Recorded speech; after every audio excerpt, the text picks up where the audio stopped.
we're talking about like a lot of European belief systems and everything. We don't live in Europe. We live in North America. I am not looking to take from the indigenous people, but we have to address that the spirits are of this land and not Europe. So I'm not sure how, your talk was great. I Thank you. love that. But, how, how does that fit with dealing with spirits of this land?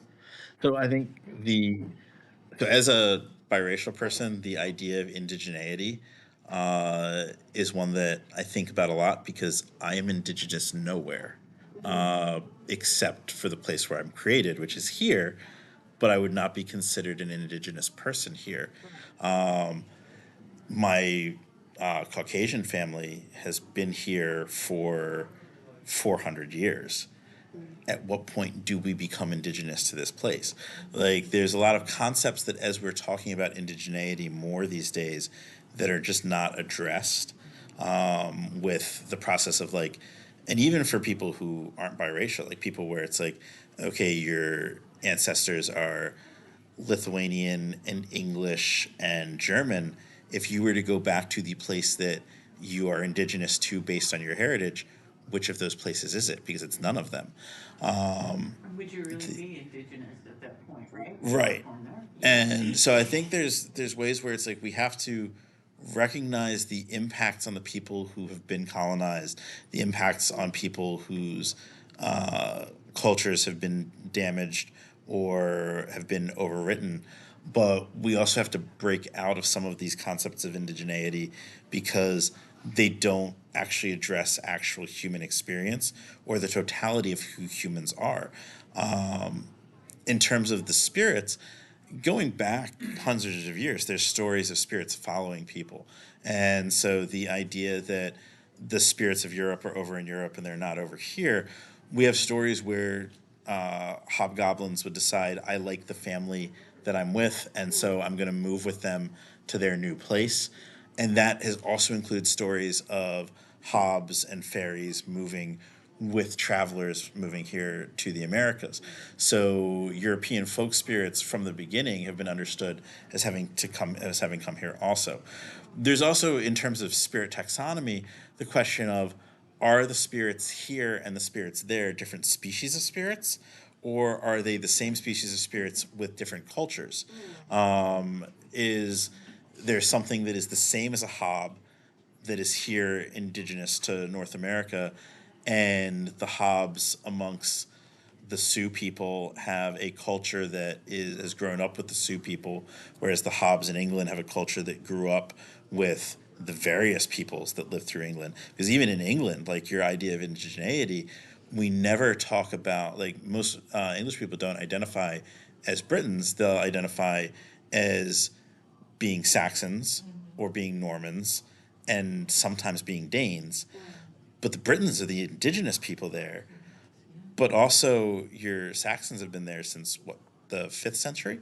So it's like, at what point do they become indigenous? Because the people there would say they're indigenous English people, but they would think of themselves as Saxons, or they would think of themselves as Danes that came in like the 7th or 8th century, or Normans who came in the 11th century. So, so you have this idea that like the spirits, they could be the same spirits across the board, but they're culturally different because spirits interact with the human cultures for the humans that live there. They shape our culture and we shape their culture. And so it could be the same types of spirits, but they have their own cultural preferences. It could also be that they're entirely different types of spirits. And because we can't grab onto them and look at them and analyze them, creating an actual taxonomy is almost impossible. So, personally, my familiarity is mostly with European things. We could also look at a model of how African diaspora traditions merged with European and indigenous traditions, and look at that as a model for how we frame creating indigeneity in our spirit work, with how we look at how we, as people who are not fully developed from this land, but who have elements that have been in this land, elements that come from other lands, we have spirit elements in our spirit practices that come from other lands, but we live in this space and want to honor the spirits here. How, yeah. Yes.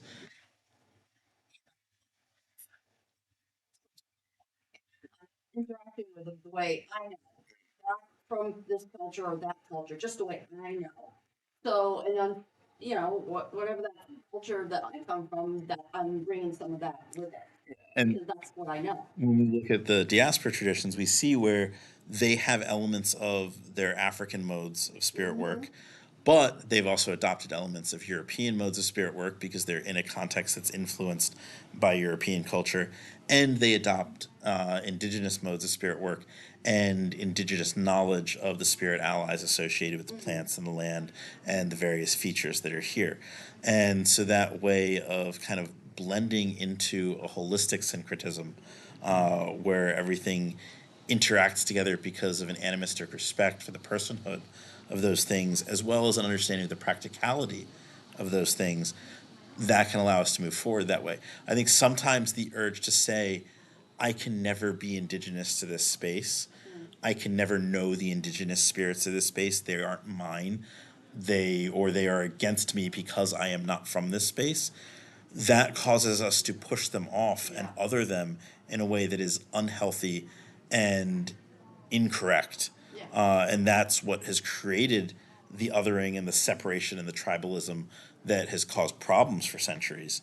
We have to be willing to embrace them on their terms through a lens that we're able to understand because of our terms.